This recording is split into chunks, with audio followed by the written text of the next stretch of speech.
let's say, for example, you're my coachee, and then you come to me with whenever issue. It could be anything. It could be from professional, like I feel stuck in my career, or I feel I need to have a change.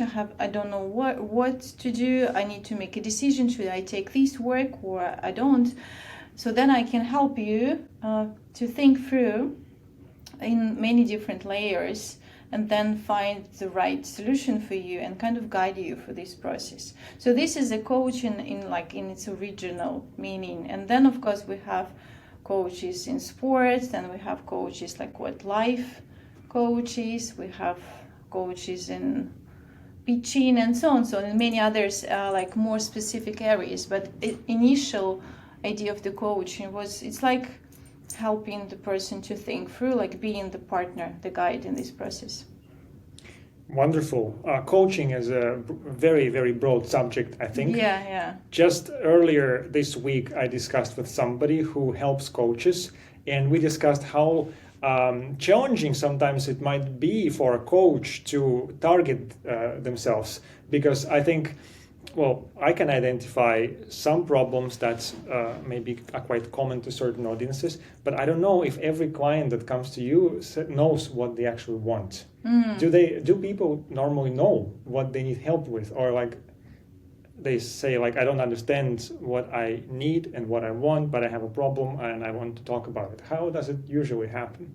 Well, I think I'm lucky because I am a coach within Aalto University. So we have here coaches pool, and we help the people who come. So they can book the time with us, and then we help them. And it could be very different work-related reasons. So of course, here in Aalto, we don't have someone coming hey, help me to navigate relationship with my husband. So in that sense, no, it's professional-wise. And I would say quite a lot concern about communication, how to communicate. I don't feel appreciated in my team, or we have these tensions or conflicts, what should we do about that, or I don't like my team, or the project is lagging behind, how to do that will be more efficient. So I would say 90% of the questions are about the communication that the people have between each other at work.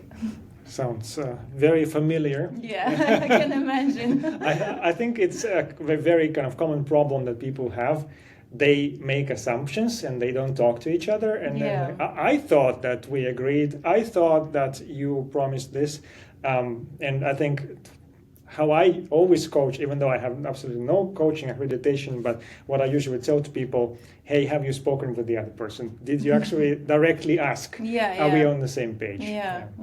And also good example is that, okay, there is a team in the project, and actually they almost never people think that they need to sit in the beginning and discuss what does it mean for each of them, the project success, because actually it could look very differently from people, and then they will strive, each of them making a lot of efforts for the idea of the project success that they think another person is also sharing, which might be completely different idea. So it's even these little things which then grow, if not ever touched or discussed into some issues. So assumptions, you're very right. Fascinating. I know we had a certain topic for this session. Would you like to dive deeper into that topic? The coaching. Yes. Of course. Well, it's my, I love it. And it feels kind of good, and you can see that this aha moment of the people who I didn't know that I could look to that from that perspective. So in that sense, it's really great. What I was just saying, probably lately been doing a lot of team coaching on also so many different levels. From the student teams, then they are put just in the team, and then they have, for example, a company who gives the students the brief, you need to do this in 4 months, and then the students start to work. They're very different from different backgrounds. For some, it could be totally fine to be late. For some, it will be like absolutely inappropriate, like Finnish environment. Yeah. We learn to be punctual here, but someone who is just coming from another environment might not like know that, or sharing the information for also even like these little things that for some like female students coming from more, let's say, traditional or like strict environments, it's not very common to share the opinions or like the ideas. So like they kind of wait for the male student to share. So then how you boost this confidence on the person you need to share? It's fine, it's okay. It's actually, you might have very good ideas to incorporate to the team. So this is what I do with the students, but then also with the researchers. Then it's like quite often about work-life balance. If it's like employees or researchers, like how can we do the project, stay efficient, but not burn out along the way? Because compared to the students, people have their families, children, whenever, like million other duties during the days. And then lately also with the Aalto Startup Center, because they help teams of researchers to develop startups from the innovations which are born in Aalto. But again, like the scientists been working on the scientific discoveries for years, but they have like this scientific mindset, and then they need to acquire like that the entrepreneurial mindset. Like also it comes with little tensions, so also help them to navigate. So yeah, this is like what I've been doing lately and really like it. That sounds fascinating. Yeah. It sounds like you can make tangible, real impact through lives of other people and help them shape their own reality in a sense. I hope so. It's like quite ambitious what you said, but like many things depend on the people, what they will actually do. It's like I'm just a helping hand, but the whole responsibility is on the coachee. So it's like to do the homework, to think, to really like not just talk through, but really change the behavior, or like change the perception. So I'm just helping here. Good. Well, that's the spirit. I think it's about enabling, and I can relate in people operations work. It's also about enabling others. Yeah, exactly. You don't necessarily always make direct impact. You can, but often you enable others to function as a team. Do people actually realize that they need help, they need coaching? How do they actually find out that they should talk to somebody? It's a good question. Yeah. Well, those who book the individual coaching sessions, they of course they have a need and they have like, I have the issue here. But then with some other groups, it's more like we want to prevent on how to say, would that be infrastructure or institutional level or systemic level, some possible tensions. So then we set up the coaching beforehand, like once the team is formed, for example, to help discuss such important things. What is the success looking like? How would you work together as a team? What would be your common ways of working? How would you run meetings? Why you would run the meetings? How would you make decisions? How would you disagree as a team members? How would you celebrate like success? Something like that in the beginning, and then reflections along the way to kind of prevent. It's like a preventive measures, any issues, and in the end of the teamwork. Because if these things are not addressed, of course, sometimes everything would be fine with the team, but sometimes not. So kind of helping the team not to stop considering murder is a part of the learning process. So we do these preventive measures. Do you usually support them throughout the course of the project, or you kickstart it somehow with them? With the kind of this agreement, how would you work together as a team, and kind of individual also team member promises, like how would you be as a team member? So kind of asking people to write, even like, this is my promise. Of course, it's not set in the rock, but kind of I'm trying to fulfill it. How does it work in team coaching? I'm genuinely curious. I understand sometimes when you have a one-on-one, a person probably comes to you with something and you kind of help them shape this solution in their mind and solve it and focus on getting to the result. Obviously, both parties are interested in this situation. When we have a group, sometimes there may be some interested people, and some people say, "Don't tell me what to do." How did you go about those cases? Yeah, it's a good question. Well, first, like in team coaching, tools help a lot. In just individual coaching is more, I would say, flexible and adjustable, and it's more like, could be even more like a discussion. But of course, some tools like could be very good. But with the team coaching, this facilitating sort of workshop process, it's such a good help, because then it's like there is a protocol of like what should be done, and if everyone shared the opinion, like everyone shared the opinions, like not some people are excluded from the process, so that helps a lot. But then also like something probably which is interesting for both ways of the coaching is grounded heavily in the empathy, in this ability to connect with the people. So, for example, you're like nodding, and if I will start to nod a little bit, this is one of the element of the coaching, like mirroring a little bit another person's behavior. Like, so what the coaches do, if you have a client coming in, coachee, the coach, before starting to talk about the content, like, hey, right away, what is your like request? What is your problem? Yes. I'm trying to read your emotional state. So it's like deeply into like also emotions, and how calm you are, or like how energetic you are you stressed or are you relaxed? And then I'm trying to mimic a little bit for first period of time, 5 minutes, something like that, this kind of state, also through the gestures, like you sit like cross, like I also mirror you, as you can see. So it kind of that helps for me to kind of make it through your system, like your subconscious, how to say, evaluation. Am I a threat or am I a friend? So then I kind of make it like, I'm in the friend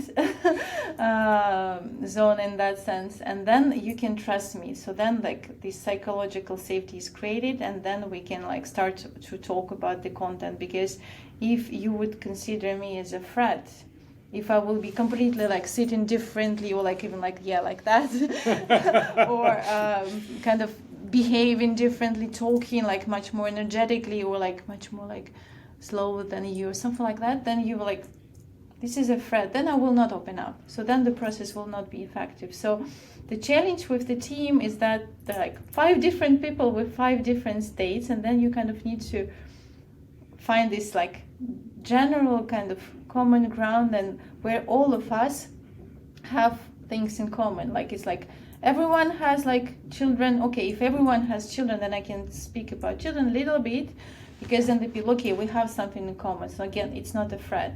Or we are all here in Aalto, right? You're all like Aalto employees. So again, we like have something in common. So so that's the like trickiest part. But then once this confidence is established, then it's like easier in terms of the communication. I really like the example that you gave. It is important, I think, to mimic and create this rapport. I think that it's a very interesting dilemma also sometimes, that maybe if you want to change things, you of course can just copy the behavior. If, let's say, you come to an organization or a team where they treat each other badly, slap each other in the face with words, not physically, obviously, but it's a very kind of harsh environment. I would assume, as a people professional, not as a coach or a psychology professional, I would try to turn this around by exhibiting behavior that would be different, but also somehow relatable, so the whole group would hopefully shift to a different direction. How would you maybe approach a challenge where you want to turn the behaviors around when you don't just copy them? Yeah, well, you copy only in the beginning to create the report.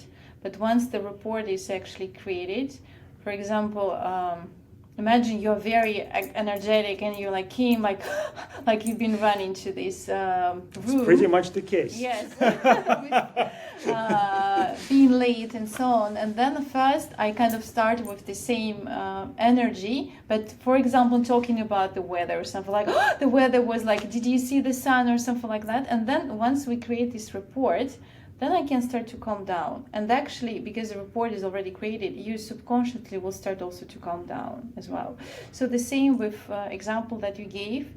If the coach will be in an environment that the people like behave harshly towards each other, but also with the words, like behave, like move harshly, or like have the strict face expressions, like only constructive feedback is allowed here, no positive one. I can copy the face expression, I can copy the the body language, but I don't need to copy the words. My words could be completely different, but then once this like threshold is passed, then I can start to also like calm down with the behavior. Very interesting. A follow-up question to that. Yeah. So when you are in the organization, when people really want to focus on business, nothing personal, I have a problem with that a little bit, because I think that we as human beings, we are social creatures, and we want to establish social connections, and that helps, at least me, it helps to do my job. Be it hiring, be it advising my managers in the organization. I want to find something common with them. I want to chit chat. Yeah. Also with candidates. And then once I remember somebody many years ago gave me feedback, sort of, not feedback, but challenged my way to interview. When I explained what I do in my initial call with the candidate, they said, "Oh, you're just chit-chatting with them." So it's sort of like very unstructured. But in my mind, it was about creating this safe environment, creating trust, answering their questions, showing that I'm not going to bite them. Yeah. So how would you approach, I'm asking very kind of specific questions and also broad ones, so tell me if kind of you want me to adjust somehow. So how would you approach if the team really wants to be straight kind of only business focused, and then they don't want to waste any time chit-chatting or talking about personal things, the weather. I'm not interested about you, Andrew, as a person. I couldn't care less. I want this person to be hired into my team tomorrow. Yeah. So, and this has nothing to do with real life. Yeah. But I wouldn't say that what I like running this, like for example, I like a wish sessions or like team reflection session. The biggest complaint that I saw from most of the teams, it was like, we don't have enough informal time together. It was like, we always come very effectively, follow the agenda, and then that's it. And especially if you have this online or hybrid meetings, then it's like, you come, you switch on the laptop, you're in the meeting, agenda is done, that's it, no chit-chatting. And the people miss that, especially after COVID as well. It's kind of, most of the people I've been talking about, like through the coaching, like one of the biggest suggestions was like, I wish our team would go in the bar for the after work once at least for the last, 6 months or something like that, working together, which is not common here. So in that sense, I wouldn't say that. I think it's a secret dream of everyone to have something more than just work, having this human-to-human connection, know like, how are you doing? Then you leave this building. What are your hobbies? Like, what are your dreams? What are your wishes? And then it's also creates this bond among the team members. And then once the bond is created, actually the people are much more supportive, much more open to each other. Then they are also quite more creative once they are in that state. Absolutely. I genuinely agree that it is beneficial to have the genuine connection. I have a tricky curveball for you, Lidia. So obviously building team cultures is a fascinating task, and every company strives to build a unique and productive and friendly culture. A team, not a family, you know. Sometimes companies build such amazing cultures that it becomes a little bit hard to make difficult decisions. I have encountered a few cases when, we lived through some challenging years recently, and companies had to let some people go and make difficult decisions to optimize their budgets. And at the end of the day, businesses are about making money. And then it comes as a shocker. Like, what? I thought we are friends here, and then now I'm fired. So that's a very kind of unpleasant situation to go through, and I know that most people probably take it reasonably, but I think some people kind of feel sort of deeply offended. Yeah. I have spoken with some people who kind of took it sort of pretty harshly, but what do you think about this balance? It's a tricky balance. Well, first I want to give a joke from the another extreme, like it's an employee coming to the work, and then the boss like, you're fired, and like, really?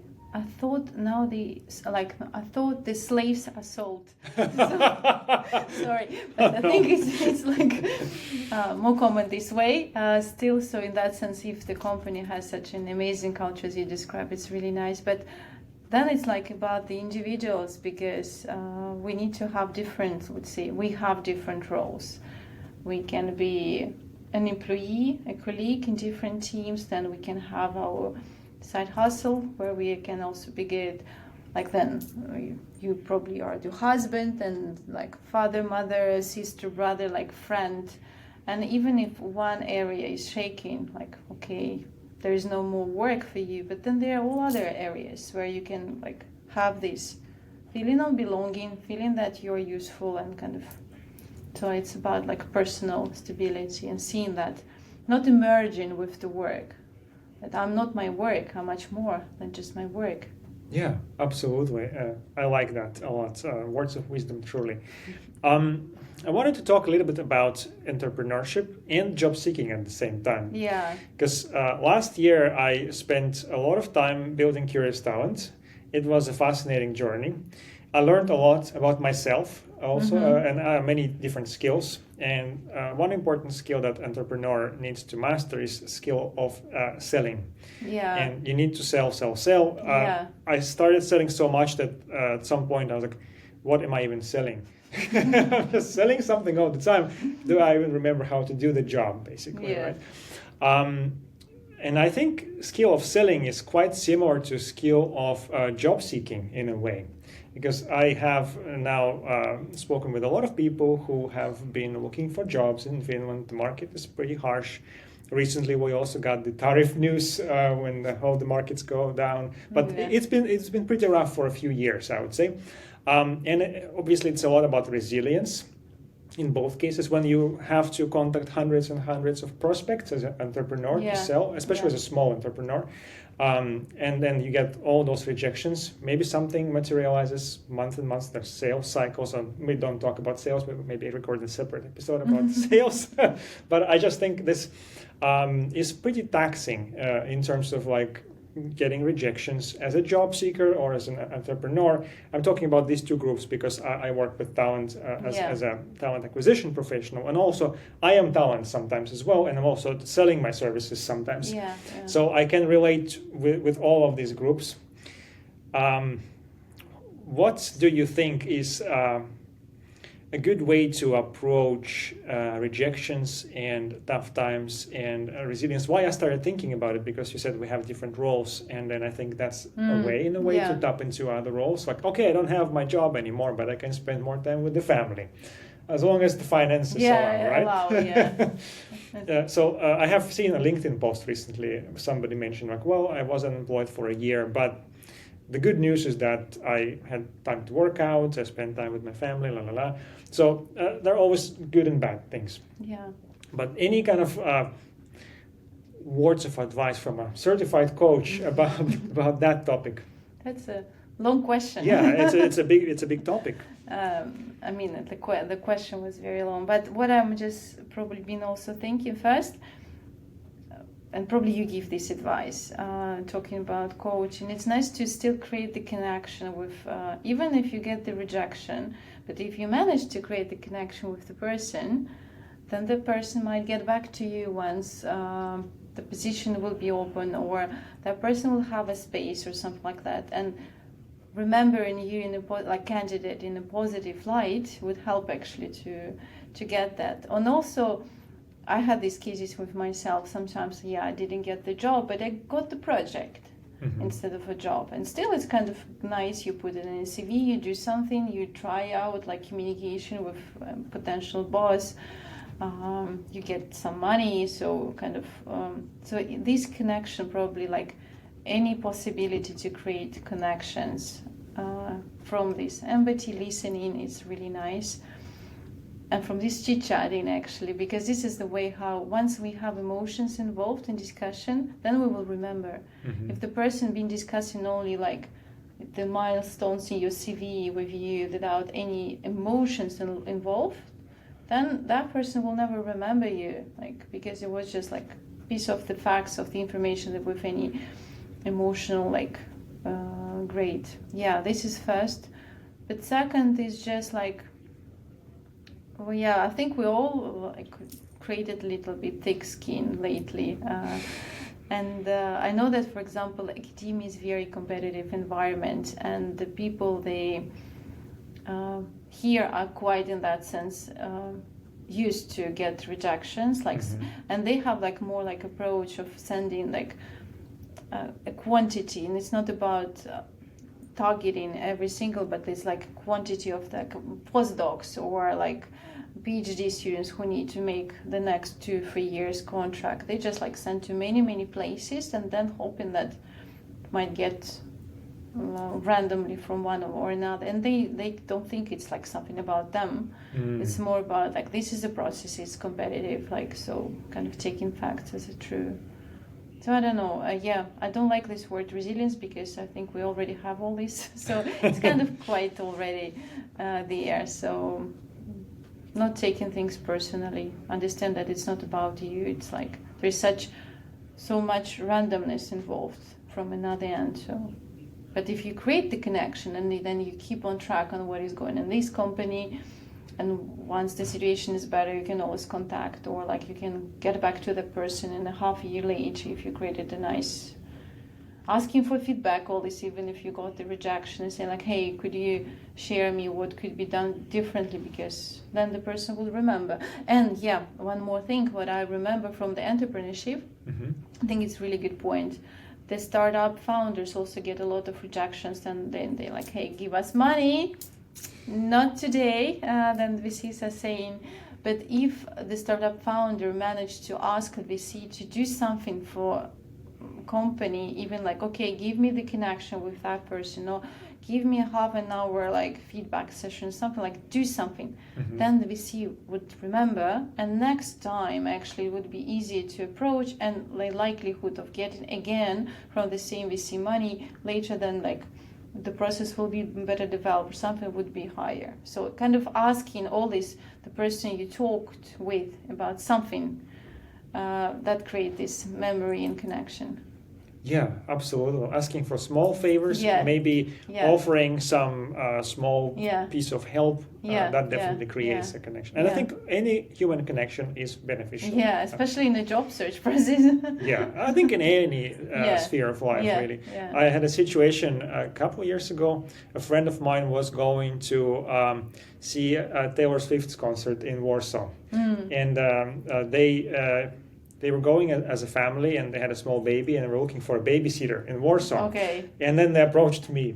Because I know people in Poland. I had Polish colleagues when I worked in one of the previous companies.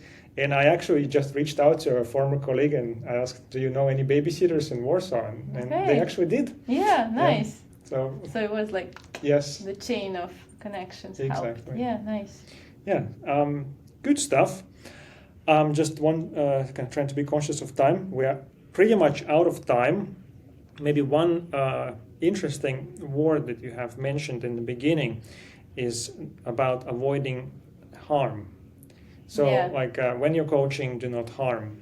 I'm curious to hear more about that. Yeah. It's my because I've been also teaching a lot, like, and still do self-leadership course, and I was very conscious about like, I don't want my students to go out of the window after the course. So no, in that sense, like to be kind of very aware, because I need not to trigger as a coach something very traumatic, because for that people need to have medical training how to deal in that cases. So that's why I believe in like education. Then we also go through that how you can diagnose, like, is it level of emotions is fine, and you can keep on like pushing a little bit your coachee, because you see that the problem is that, for example, in the coachee belief, or that you see that it's like deeply rooted trauma,